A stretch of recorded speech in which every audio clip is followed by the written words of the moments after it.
eu sou a Ana e esse é mais um Ponderações. Este é o de número 23 e o Ponderações começou em fevereiro do ano passado. Isso significa que já se vão quase 2 anos nesse modelo de vídeo, chamando ao pensamento crítico, chamando à reflexão, chamando a ponderação. Não que eu tenha qualquer pretensão de que o meu chamamento funcione, mas fica aqui registrado toda a minha tentativa cidadã de tornar ao menos um pouco mais sensível a nossa sociedade a questões críticas. Eu denominei esse episódio de Educação, Cultura e Capitais. Estou antecipando, normalmente esse vídeo sairia em meados do mês, mas é o último mês do ano, está todo mundo cansado e a minha ideia é reagir nesse momento às nomeações absurdas na área de cultura por parte desse governo lombrosiano e genocida. Eu nem vou entrar no mérito das declarações, do fato de uns e outros serem olavetes ou terraplanistas. Não quero mergulhar nesse poço sem fundo de vulgaridade, incompetência, mediocridade e, por que não dizer, mesquinharia. Eu quero chamar a atenção de vocês para muito do que está acontecendo exatamente porque a educação vem sendo abandonada há muito tempo. Exatamente porque a cultura se torna um setor de barganha política. Eu não digo que as esquerdas sejam melhores no poder quando se trata de educação. Elas são mais democráticas, mas muitas vezes alguns projetos você olha e você sabe que não vão funcionar. A questão nem é essa. A questão é que nesse momento o projeto que se encontra no poder é um projeto de desmonte, destruição e exclusão absoluta de tudo o que o termo educação significa, e da cultura nem se fala. Alguns de vocês já terão ouvido falar do conceito de Pierre Bourdieu, capital cultural. Bourdieu foi um sociólogo francês com alguns conceitos bastante controvertidos. Esse mesmo de capital cultural tem sido bastante criticado, não porque ele não tenha lógica, mas porque ele é muito vago. E as pessoas cobram do Bourdieu cobravam, né, enquanto ele estava vivo, uma profundidade maior na análise, que levasse em consideração outros fatores, além da estratificação social plena e simples, que ele levasse raça, gênero e cultura em conta ao explanar o seu conceito. O conceito de capital cultural é mais ou menos, bem grosso modo, a ideia de que cada um de nós carrega em si vários tipos de capital, dependendo do estrato social a qual pertence. Então, alguns herdam capital propriamente dito, na forma de fortuna, que pode ser dinheiro, bens ou meios de produção. Outros herdam capital cultural, que são aquelas ferramentas com que a família acaba dotando seus filhos na tentativa de uma mobilidade social maior. Então, como capital cultural entra a inteligência, a cultura, a educação, o acesso a bens culturais. E a ideia do Bourdieu é que o mau desempenho dos estudantes franceses nas escolas nos anos 60 derivava exatamente de que a escola era pensada em termos de quem detinha uma cultura mais erudita e que outras classes sociais não tinham acesso a um capital cultural suficiente para ter desempenho adequado na escola. É claro que aí a gente tem que colocar todas as questões possíveis. Eu não vou trabalhar o Bourdieu pelo Bourdieu, eu vou fazer uma leitura marxista do Bourdieu e tentar conversar com vocês. Aqui em São Paulo, na década de 90, era comum que os caminhões de gás tivessem aquela sequência de notas horrível para os ouvidos porque extremamente mal gravada. E a maior parte das pessoas passou a detestar, e é uma mera sequência de notas. Eu sabia, porque a minha mãe adorava essa música e tinha uma caixinha de música que meu pai se esforçou um monte para conseguir, que essa música se chamava Para Elisa e que era do Beethoven.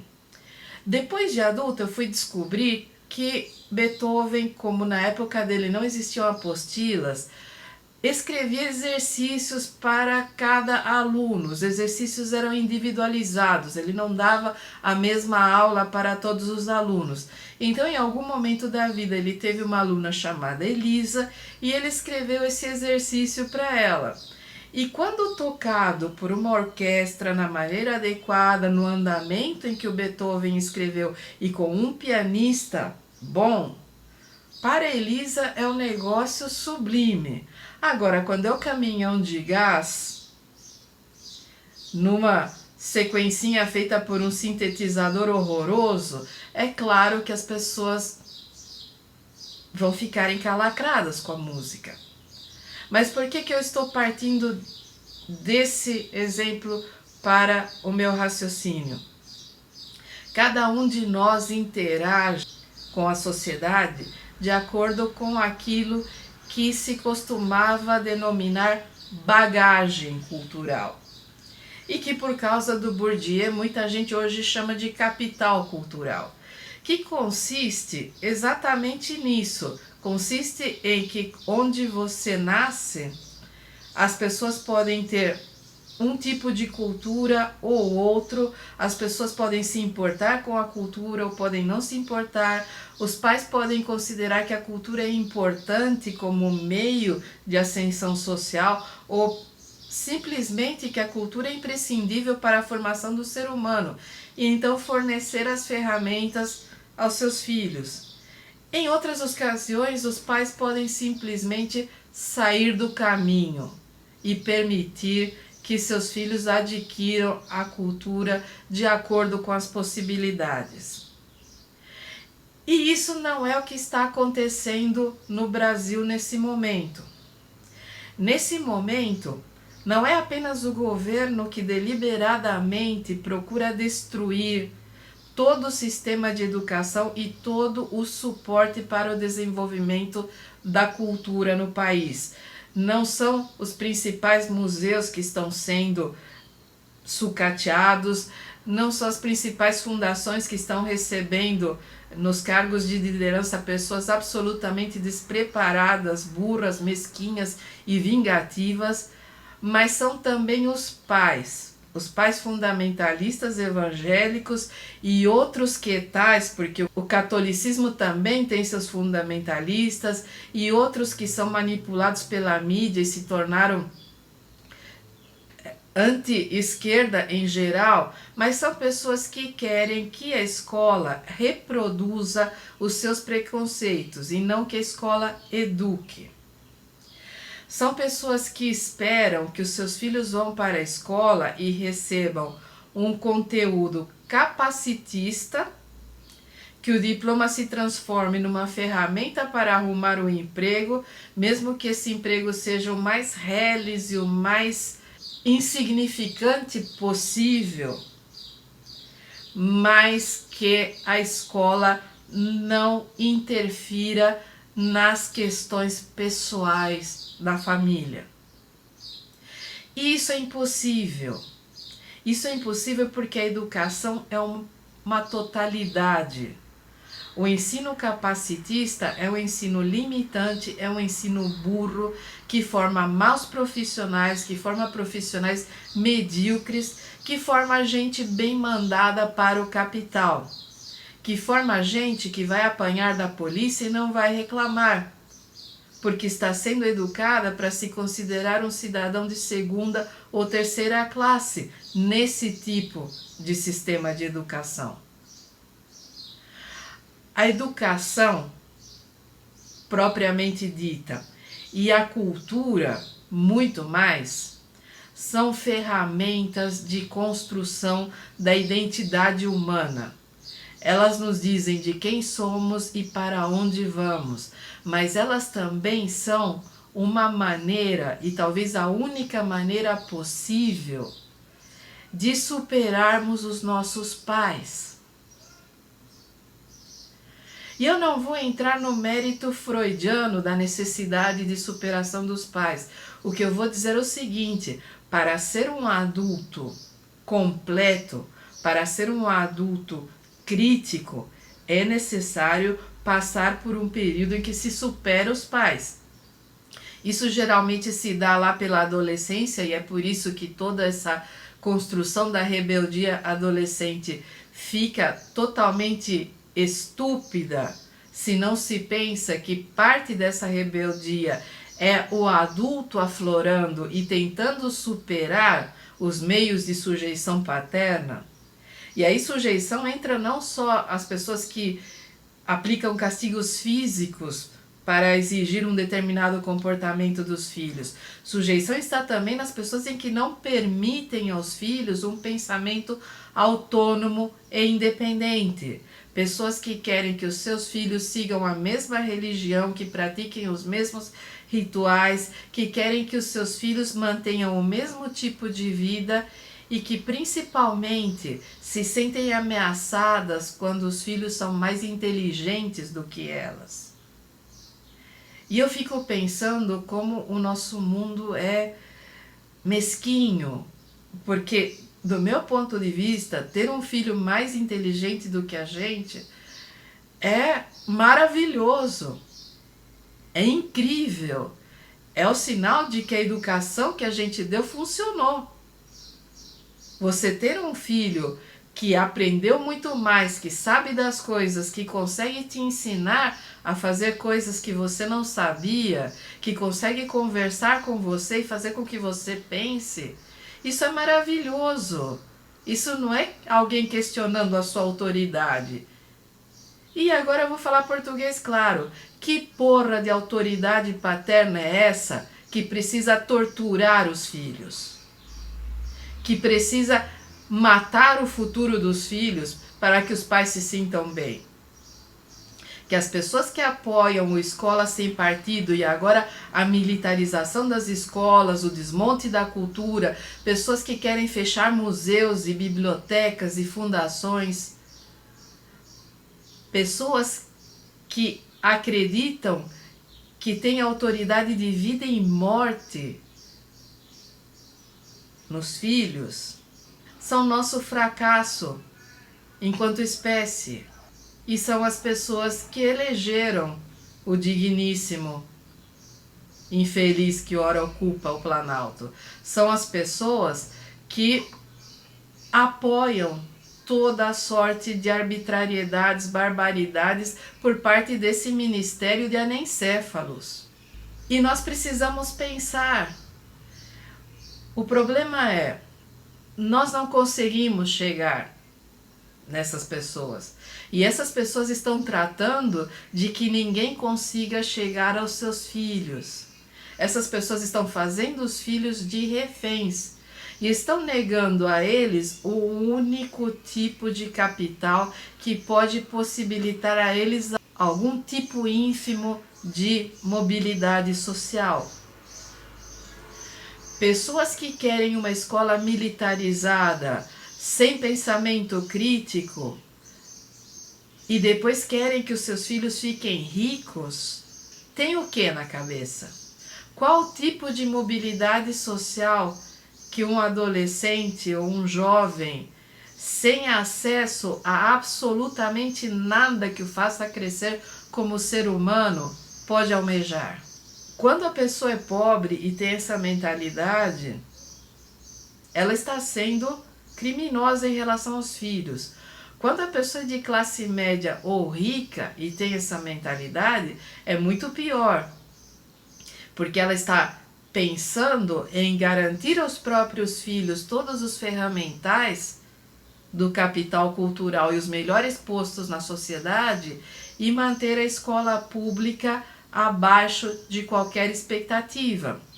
E depois, quando a sociedade explode, quando existem momentos de confrontamento, essa pessoa apoia uma polícia que assassina pessoas.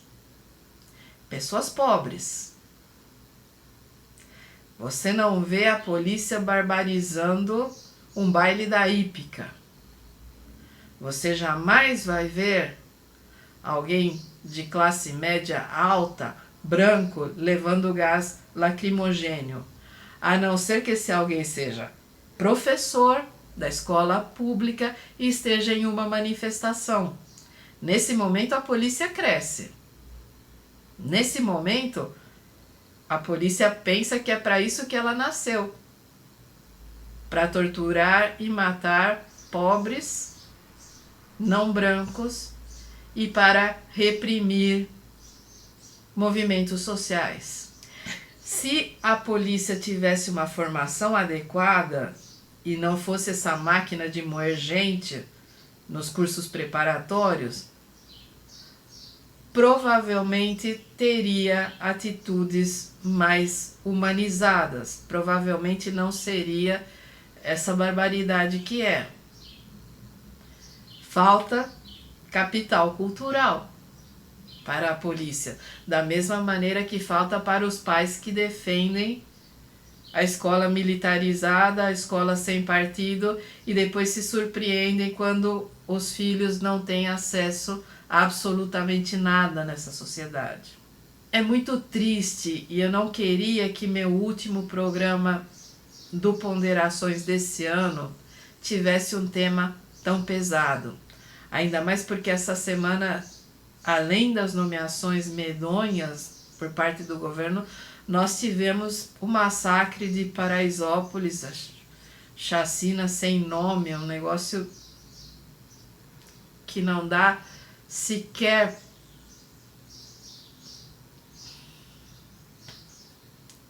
eu não consigo. Então, esse é o meu último programa do Ponderações desse ano. E eu não acho que o ano que vem vai ser melhor. Pelo contrário. Eu creio que se esse ano chega ao fim, com todos nós que temos um mínimo de senso crítico, absolutamente exaustos e doentes de ter que lidar com essa sociedade e esse governo, o ano que vem promete ser pior, porque o ano que vem é o ano das eleições locais. E eu imagino o naipe de candidatos a prefeito e a vereador que essa mentalidade neopentecostal vai promover. Espero sinceramente encontrar com vocês aqui novamente no ano que vem e que pelo menos, mas pelo menos as poucas pessoas que me honram com sua audiência e com a sua interlocução inteligente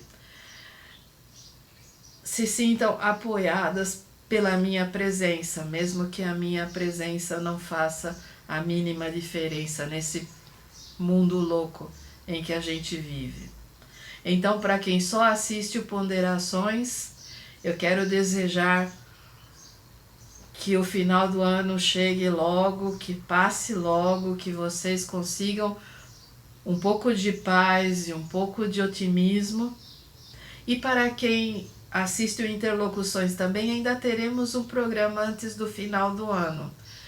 e o autor que eu vou abordar fica sendo uma surpresa. Já escolhi, mas vocês descobrirão no dia em que eu postar o vídeo. Um grande abraço a todos e paz para todos nós, se é que é possível.